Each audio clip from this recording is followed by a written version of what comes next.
Okay guys, it's the first firmware update for the A500 Mini. In this video we're going to look at the details, how to run it and what's involved. Let's get stuck into it.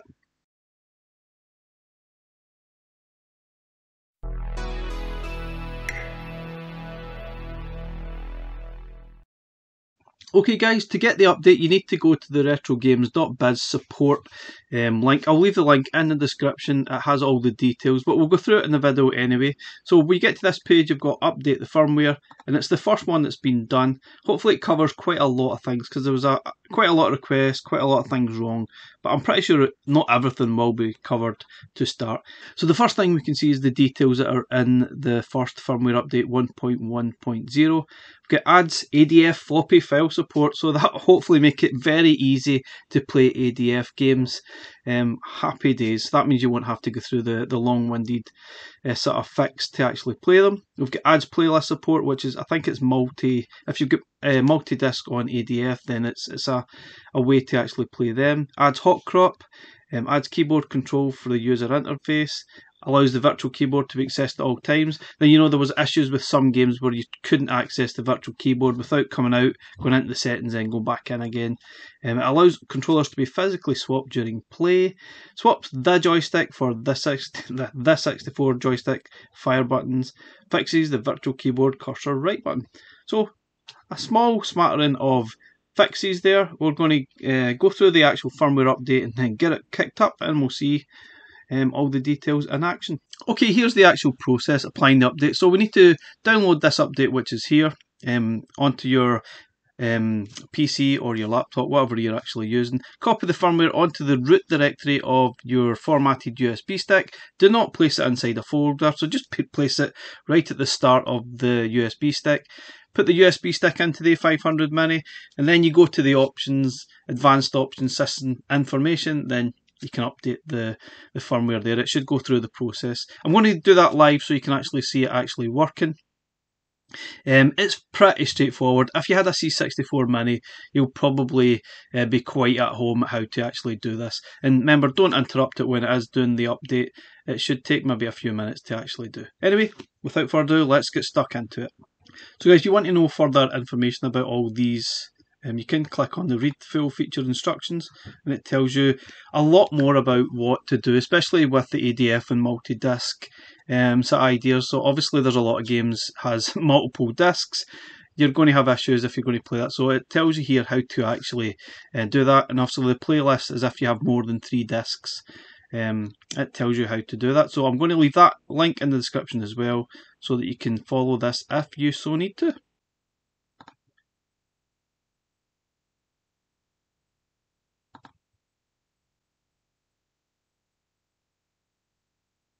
So basically just drag and drop the download firmware upgrade right into the start of your folder here. That's all you need to do, and then take the USB stick out and put it into your A500 Mini. Okay guys, now that you've got your A500 Mini on and your USB stick inserted, what you need to do now is go to the menu button, which is options, and go down to advanced options, then you go to, I think it's system information. Yep. So system information. Now you've got this file on your USB stick. It recognises it, and it will ask you if you want to do the new firmware update, and do you want to apply that? And obviously yes you do. Update, and just let it do its thing. So this may take a few minutes, so just bear with it. Do not interrupt it or unplug, or you'll screw something up, I'm sure.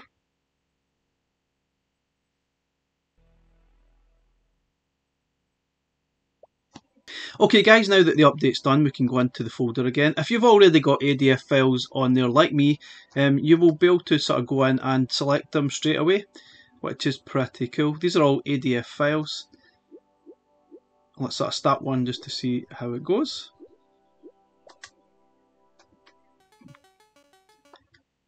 Okay, happy days. So that was really easy. Once you've got your ADF files there, it's just a matter of selecting it and playing. Don't need to go through the crazy sort of fix that was in place. Obviously that was the only option we had, but now that this is fixed, you can play ADF files very easily indeed. That is absolutely brilliant. Definitely one of the changes that we've been asking for.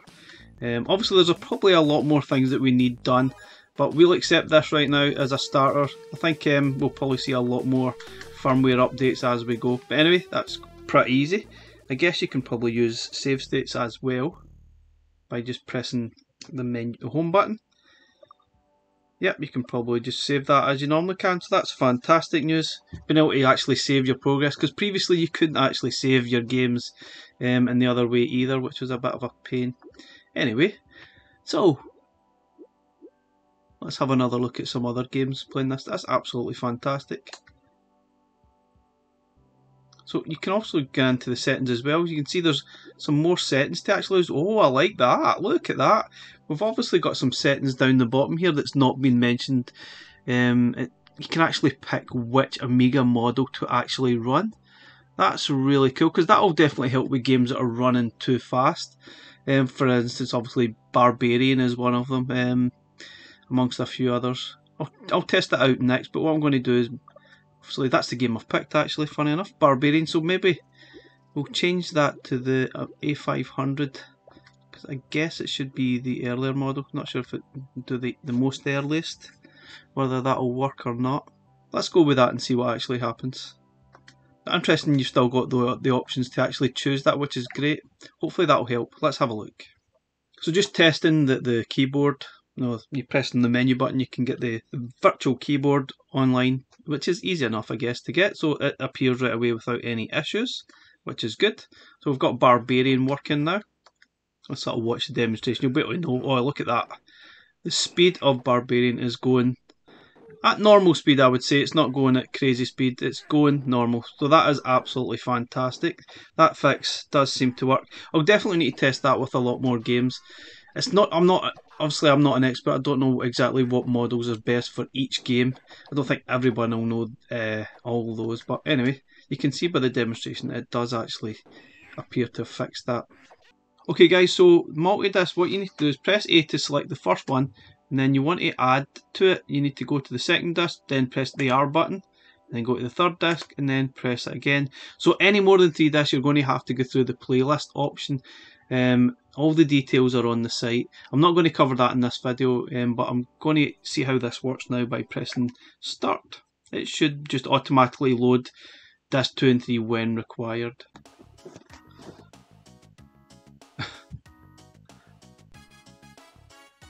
So it's the brilliant Canon folder. So just at the moment it only recognises ADF files and not HDF files.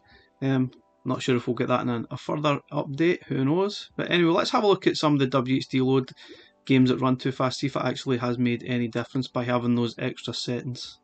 Okay, so interestingly, the additional option, if you get into game settings on your chosen game, this is in the ADF files, that is.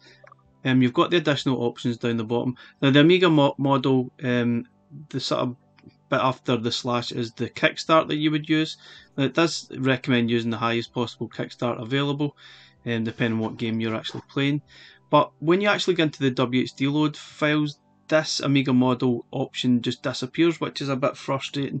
So if we go back out here and go into your ADF, so your WHD load sort of folder, so just choose any game. Just choose the first one, for example, go into, let's see, I don't want to choose that one, choose this one. The option is gone. So it'd be really good to have that option in here. I don't know why it's not there, because there's a lot of games still run too fast. If we had that option easily at your fingertips, you could probably solve a lot of issues. So very interesting why that's not included here. There might be a reason, it could be an error, but that's really frustrating, because basically you're still going to have all the same issues that you had before with game speeds. You'll still have to go through the old sort of way of editing the UAE file, unfortunately, if you still want to solve some of the issues with WHD load. That is very disappointing. Okay guys, there's obviously the other option to do the hot crop, which is you press the home button and then press Y when you're playing a game, and it should perform a kind of a hot crop, which basically zooms in on the picture, which should help in some of these instances, especially with Magic Pockets is a good example of the fact that the screen is completely tiny when you load up. But obviously that's how it was meant. But you can zoom in using that quick fix, which is pressing home and the Y button, and it works pretty well.